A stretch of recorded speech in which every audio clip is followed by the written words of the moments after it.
kita bersama dengan keluarga Bapak Ando.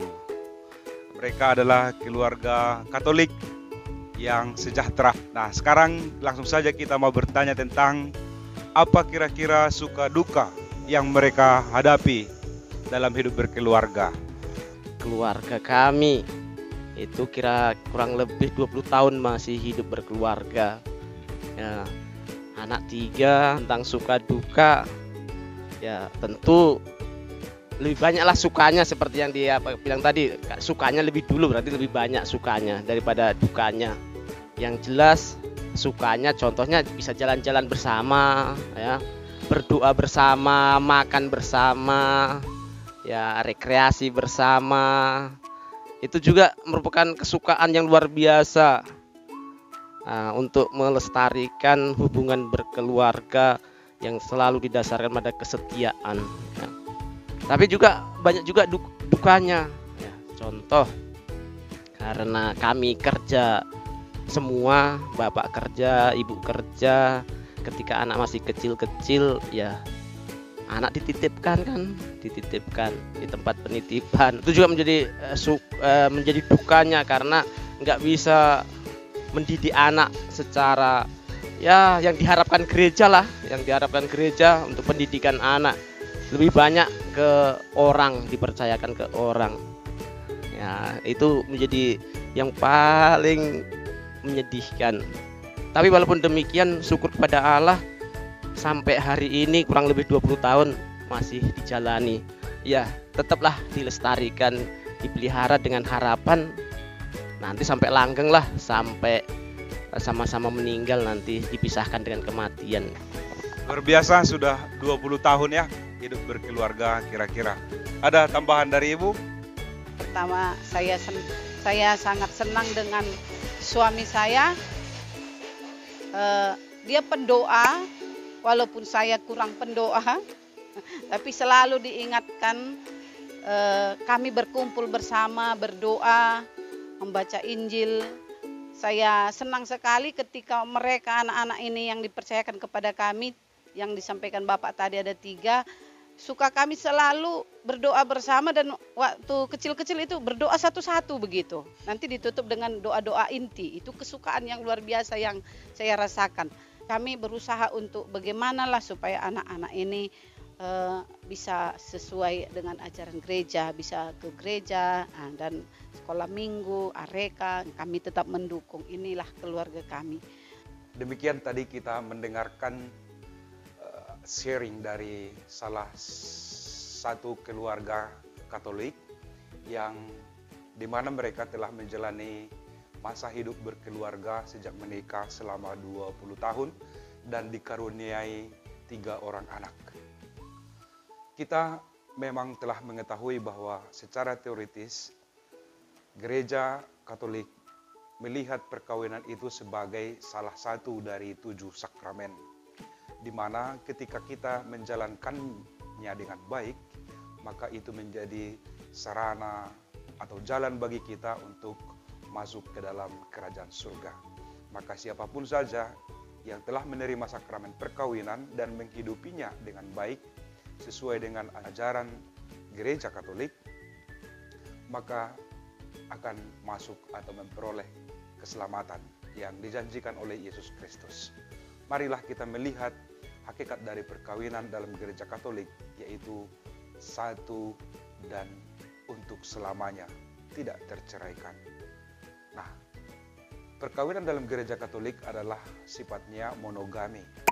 Artinya satu istri dan satu suami, mulai dari pengikraran janji perkawinan hingga akhir hayat, hingga maut menjemput. Mereka harus memelihara kesetiaan di dalam hidup sebagai suami istri dan mengusahakan kesejahteraan suami istri itu sendiri. Maka dengan demikian tidak ada pilihan lain. Sekali berjanji di hadapan Allah untuk mengikatkan perkawinan sebagai suami dan istri, maka itulah yang akan mereka hidupi untuk selama-lamanya. Mereka satu hati, satu pikiran, dan satu tujuan untuk mengarungi bahtera perahu keluarga mereka yang adalah gereja kecil.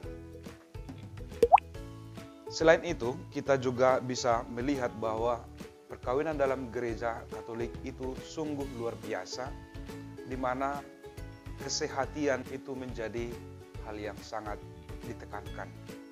Dalam perkawinan gereja Katolik ditekankan juga kesenasiban seumur hidup, di mana dua pribadi menjadi satu daging.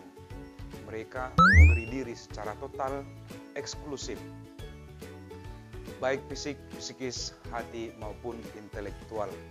Dalam kesatuan itu membentuk komunio, hidup dan kasih.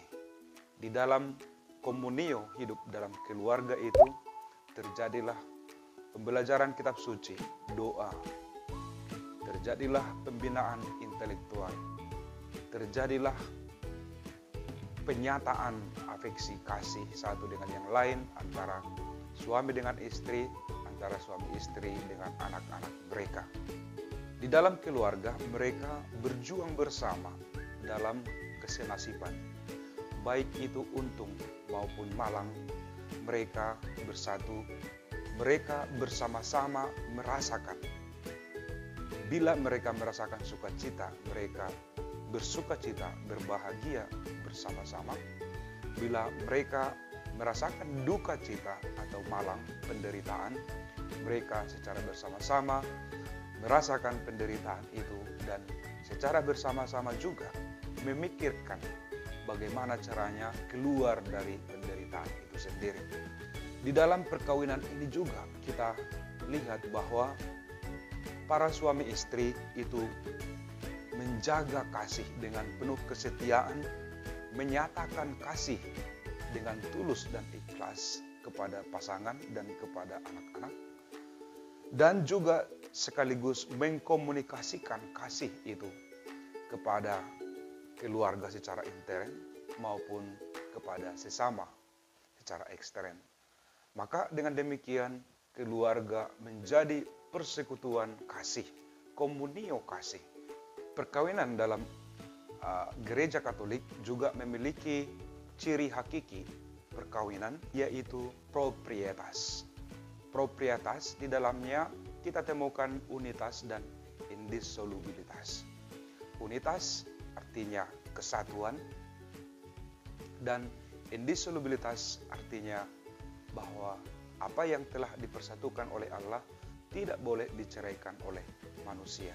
Maka di situ sangat tampak kesetiaan, sangat tampak kesatuan, sangat tampak juga sifat monogami dari perkawinan itu sendiri, yaitu satu suami dan satu istri hingga maut menjemputnya.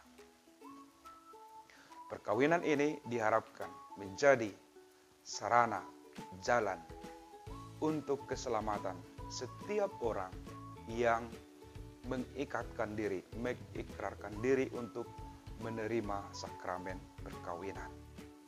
Perkawinan yang baik, yang langgeng, perkawinan Kristiani, perkawinan Katolik yang sungguh-sungguh dihidupi oleh mereka yang menerimanya akan membawa pada keselamatan yang dijanjikan oleh Yesus Kristus itu sendiri. Tuhan memberkati.